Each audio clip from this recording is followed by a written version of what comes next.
Meaning of guidance. BA third year में 3 paper होना है हमारा। पहला पेपर है एजुकेशनल गाइडेंस एंड काउंसलिंग, और जो सेकंड पेपर है वो है हमारा problem of Indian education, Bharat में शिक्षा की समस्याएं कौन कौन सी हैं। और तीसरा पेपर वो है एनवायरमेंटल एजुकेशन, पर्यावरण शिक्षा। तो हमको बीए थर्ड ईयर में ये 3 पेपर पढ़ना है। पहला पेपर जो guidance, education guidance and counselling, ये 35 मार्क्स का है। और सेकंड पेपर जो प्रॉब्लम ऑफ इंडियन एजुकेशन, ये भी 35 का है। और तीसरा पेपर जो हमारा है वो इन्वायरमेंटल एजुकेशन, पर्यावरण शिक्षा, ये भी 35 का है। और जो चौथा पेपर हमारा है वो है वॉइस वाइवा, ये 45 का है। 105 नंबर की आपकी थ्योरी है और 45 नंबर का आपका ये वाइवा है। तो आपको ध्यान देना है कि हमको बेहतर करना है, थ्योरी बेहतर करना है। और जो आपकी इसकी फाइल बनाई जाएगी वाइवा के लिए 45 मार्क्स की, उसके नंबर मिलेंगे। आप प्रयास करिए कि थ्योरी में अच्छे से अच्छे नंबर लाएं और अपनी डिवीजन को अच्छा बना सकें। तो आज हम आपको डिस्कस करने वाले हैं और पेपर फर्स्ट, पहला पेपर है पेपर फर्स्ट, ठीक है। और इसका जो टॉपिक है वो हमारा है मीनिंग ऑफ गाइडेंस। और गाइडेंस क्या है, ठीक है। जिसे हम बोले कि निर्देशन क्या है, निर्देशन की हमको क्या आवश्यकता है। देखिए, निर्देशन और गाइडेंस यानी परामर्श और निर्देशन दोनों अलग अलग चीजें हैं, ठीक है। आजकल परामर्श के बिना हम कुछ नहीं कर सकते। इसका जो प्रकृति है, इसका भी हम आपको पढ़ाएंगे इसमें के गाइडेंस एंड काउंसलिंग में हमको कंटेंट जो हमारा है वो उसमें हमको meaning, nature and scope of guidance, इसका अर्थ ही हमको पढ़ना है। और इसका स्कोप, क्षेत्र क्या है, इसका नेचर क्या है।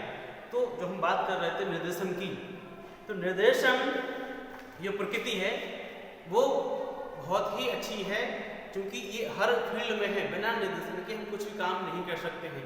चाहे एजुकेशन का हो, यानी हमको शिक्षा में इसका क्या मतलब है, तो इंटर के बाद या 10वीं के बाद लोगों को इसकी आवश्यकता होती है। आप किस फील्ड में जाएंगे, कौन आपको गाइड करेगा, ठीक है, कौन कौन सब्जेक्ट लेंगे, किस सब्जेक्ट का क्या महत्व है, किस में ज़्यादा जॉब है, ठीक है। इसके लिए हो सकता है आपका निर्देशन ही हमें किसी जॉब के लिए ज़रूरी है, या कोई हमको फैक्ट्री डालनी है, या कुछ भी रोजा करना, उसको हम उसके लिए हमको किसी से इसका निर्देशन या जिसे हम बोलते गाइडेंस लेना बहुत जरूरी हो जाता है, ठीक है। बिना इसके यदि हम चले जाते हैं तो हम असफल हो जाते हैं, वो काम नहीं कर पाते। जब तक हमको उस फील्ड में तो प्रॉपर पता नहीं है, हम उसको पहली बार उस फील्ड में जा रहे हैं, इसलिए इसके लिए हमको सबसे वो चाहिए कि हमें किसी जो एक्सपर्ट व्यक्ति है, जो उस काम कर रहा है, जो उस चीज़ में इन्वॉल्व है, उन लोगों से उसके बारे में हमको जानकारी लेना। वो क्योंकि उस व्यक्ति ने पहले कौन कौन सी प्रॉब्लम का सामना किया, कौन कौन समस्याओं का सामना किया है, वो उस सक्सेस से पहुंचा है। इसलिए हम वो काम शुरू कर रहे हैं। उस काम को शुरू करने से पहले हम उन चीज़ों जो कौन कौन सी बारीकियां हैं उनके बारे में हमको उसको जान लेना चाहिए। तो इसका ध्यान रखना है, चाहे शिक्षा का क्षेत्र हो, चाहे कोई रोजगार हमको डालना हो, चाहे कोई फैक्ट्री लगानी हो, आदि आदि बहुत सारी चीज़ें हैं। इनमें हमको गाइडेंस यानी किसी का निर्देशन लेना बहुत जरूरी हो जाता है। निर्देशन का उद्देश्य व्यक्ति के आधारभूत लक्ष्यों, ज्ञान, कौशल तथा व्यक्ति का विकास करना है। उसके पास कौन सा स्किल है, उसने कहा लक्ष्य, ज्ञान और कौशल, ठीक है। यदि आपके पास कौन सा कौशल है, आपका कौशल तो अच्छा है कि आप बहुत अच्छे ड्राइंग अच्छी बना लेते हैं, लेकिन इसके लिए आप यदि आपने 10वीं या 12वीं में बहुत अच्छी ड्राइंग बना लेते हैं, वह बहुत ही आप क्रिएटिव व्यक्ति हैं, तो आपके लिए इसमें गाइडेंस ये होगा कि आपको व्यक्ति को सलाह दे कि भाई आप आप बहुत अच्छे कलाकार हैं, आप हर किसी का चित्र खींच लेते हैं, बहुत जल्दी से चित्र स्केच कर लेते हैं, किसी व्यक्ति का बहुत अच्छी चित्रकारी कर लेते हैं। इसके लिए आपको इस फील्ड में जाना बहुत बेहतर है और इसके लिए हम गाइडेंस क्या होगा आपके लिए। तो इसके लिए आपको जो होशियार व्यक्ति होगा, आप किसी के पास जाएंगे जो अच्छा अनुभवी व्यक्ति है या कोई टीचर है हो सकता है, या आजकल तो गाइडेंस और काउंसलिंग के लिए जो हमारे हॉस्पिटल्स उसमें भी इनका होने लगा है। और हर जो स्कूल होते हैं CBSE बोर्ड के और UP बोर्ड के, ICSE बोर्ड के, सब में भी अनिवार्य कर दिया है कि वहाँ पर गाइडेंस इन काउंसलिंग के एक अलग से सेल बना दी गई है। अलग से टीचर होता है, वो उनकी जो समस्याएं होती हैं उनको समाधान करता है। तो इसके लिए जो मैं बता रहा था कि आप बहुत अच्छे चित्रकार हैं, बहुत अच्छी कलाकारी कर लेते हैं, आपको गाइडेंस लेना है कि सर मैं काम अच्छी तरह से करना, तो क्या करना चाहिए। तो इसके लिए आपको गाइड करेगा, भाई बहुत अच्छा चित्रकार है, अच्छा काम कर लेते हैं, इसके लिए आप BFA कर लीजिए, ठीक है, बैचलर ऑफ फाइन आर्ट इसको कर सकते हैं, जिससे उस क्षेत्र में आप पहुँचे और उसकी बारीकियों को समझें और अपना वहाँ पर बेहतर कर सकें। ये नहीं कि आपको जबरदस्ती घर वालों ने कह दिया कि नहीं आप BA कर लीजिए, BSc कर लीजिए, क्योंकि आपका जो लगन और जो मन है वो कहाँ है, अन्य किसी और की। जैसे एक पिक्चर आई थी, आपने देखा होगा तारे ज़मीन पर, उसमें ये बताया गया था, ठीक है। एक और आई थी आपकी 3 इडियट, उसमें भी ये बताया गया था। ये उन चीज़ों के बहुत सारे एग्जाम्पल हैं। उसमें जो 3 इडियट पिक्चर आई थी उसमें बताया गया था, उसमें एक व्यक्ति बहुत अच्छी फोटोग्राफी कर लेता था, लेकिन उनके घर वाले उसको आपका इंजीनियरिंग के लिए फोर्स कर रहे थे, उससे वो असफल हो रहे थे, वो नहीं कर पा रहे थे बेहतर। और वो उनकी जो फील्ड थी, उनका जो मन बोल रहा था कि उनको जो वो अच्छा कर सकते थे, उनका चित्रकारी थी या पिक्चर खींचने में था, फोटोग्राफ बहुत अच्छे थे। तो ये बहुत सारे एग्जाम्पल हैं। तारे ज़मीन पर भी पिक्चर उसमें भी है कि उसमें भी आमिर खान है, आमिर खान जी उससे पहुँचते हैं और बहुत बड़ी प्रतियोगिता कराते हैं। एक बच्चा रहता है, वो भटका रहता है, वो कुछ नहीं कर पाता, घर वाले उसको बोर्डिंग स्कूल में डाल देते हैं, उसको मतलब नकार देते हैं, लेकिन बहुत अच्छा कलाकार था, चित्रकार था। उसने जब आमिर खान जी किसी स्कूल में उनका अपॉइंटमेंट होता है और वो वहाँ पर एक बहुत बड़ी प्रतियोगिता आयोजन करते हैं, उसमें सबको पार्टिसिपेट के लिए बच्चा ही पहुँचता है, वो भी बहुत अच्छा चित्र बनाता है। तो सबके सामने वो इतनी बेहतरीन चित्रकारी करता है कि उसको फर्स्ट प्राइज मिलता है। तो उसकी जो प्रतिभा का है उसमें जहाँ वो देखा। तो हमारा कहने का मतलब सिर्फ यहाँ इतना है कि गाइडेंस हर क्षेत्र में जरूरी है, ठीक है। तो उसके कौशल को मैं जो बात करता, आपके अंदर अच्छा कौशल है कि आप चित्रकार अच्छे हैं, आप हारमोनी अच्छा बजा लेते हैं, ठीक है, आपकी लेखन अच्छी है, आपकी वॉइस अच्छी है, आप किसी चीज़ को व्याख्यान अच्छे से कर लेते हैं, आपका आदि आदि किसी भी चीज़ में आपका जो बेहतर है उसकी ओर आप चले जाइए।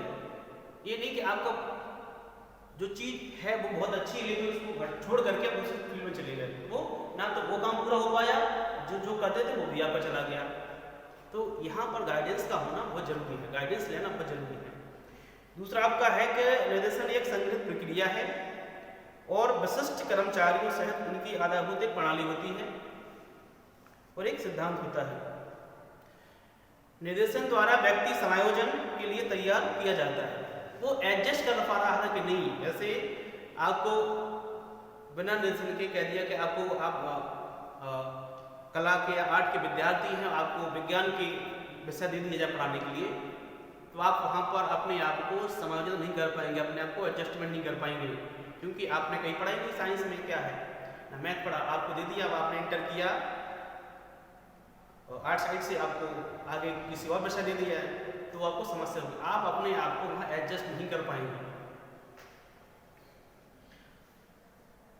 गाइडेंस एक आजीवन चलने वाली प्रक्रिया है। हमको गाइडेंस कहीं ना कहीं प्रतिदिन मिलता रहता है और हम लेते रहते हैं, ठीक है, कहीं ना कहीं हम उसको लेते रहते हैं, ये आजीवन चलती रहती है। हम किसी को कोई चीज़ बता रहे हो, गाइडेंस होगा, उसने हमको निर्देशन दे दिया, ठीक है, ये नहीं ऐसे करना है, तो ये आजीवन चलने वाली प्रक्रिया है, ये कभी रुकती नहीं है। हम क्योंकि शिक्षा क्या है, जीवन पर्यंत चलने वाली प्रक्रिया है।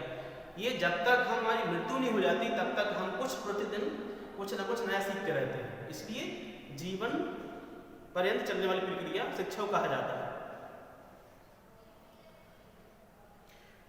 निर्देशन व्यक्ति के सर्वांगीण विकास को बल देता है, ठीक है।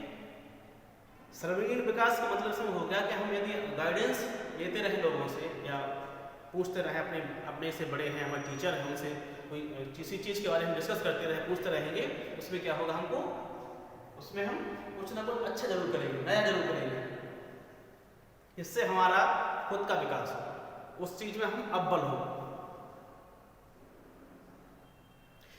निर्देशन समस्या का हल नहीं करता, अब तो व्यक्ति को स्वयं समस्या हल करने के लिए अभिप्रेरित करता है। ये नहीं है कि आपने मुझे कोई चीज बता दी कि साहब आप ये ऐसा ऐसा कर लो, तो उस समस्या का हल नहीं, लेकिन करना आपको है।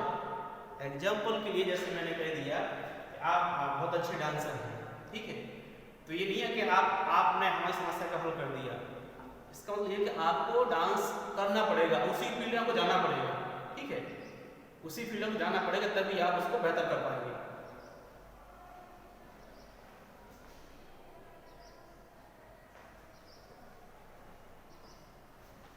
तो निर्देशन समस्या का हल नहीं है, लेकिन उस समस्या के लिए क्या है, वो आपको स्वयं करना पड़ेगा, उस समस्या का हल स्वयं आपको निकालना पड़ेगा, आपको करना पड़ेगा। निर्देशन व्यक्ति में स्वयं को समझने में सहायता करता है, अपने आप को समझने में सहायता करता है कि हम कितने पानी में हैं, हम क्या कर लेते, ये हम कर लेते, मुझे पता नहीं था, तो वो अपने आप को खुद बेहतर बनाने के लिए वो समझने में सहायता करता है। नेक्स्ट है आपका निर्देशन की प्रकृति, नेचर ऑफ गाइडेंस।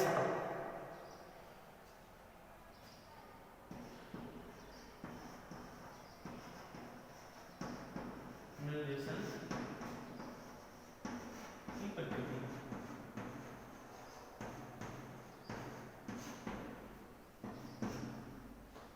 प्रकृति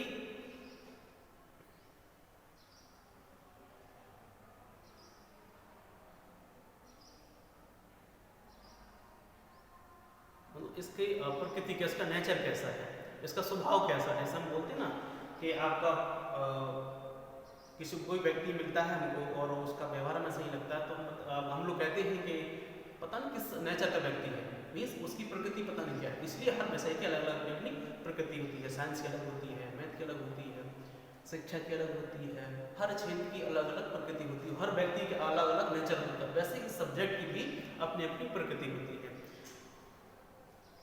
तो निर्देशन के लिए जो पॉइंट दिए हैं, निर्देशन एक सतत प्रक्रिया है, ये जीवन कंटिन्यू चलती रहती है। Guidance is a continue process, निर्देशन एक सतत प्रक्रिया है। तो पहला इसका पॉइंट है, निर्देशन एक सतत प्रक्रिया है, सतत प्रक्रिया है।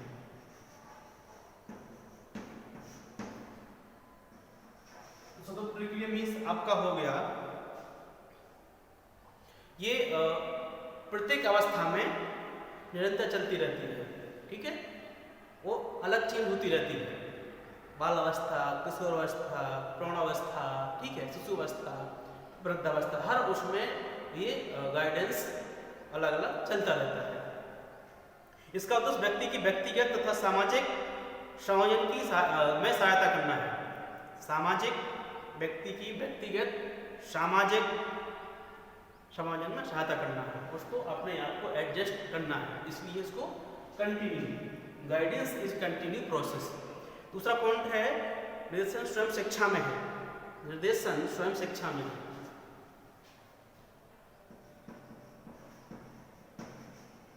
निर्देशन स्वयं शिक्षा में है।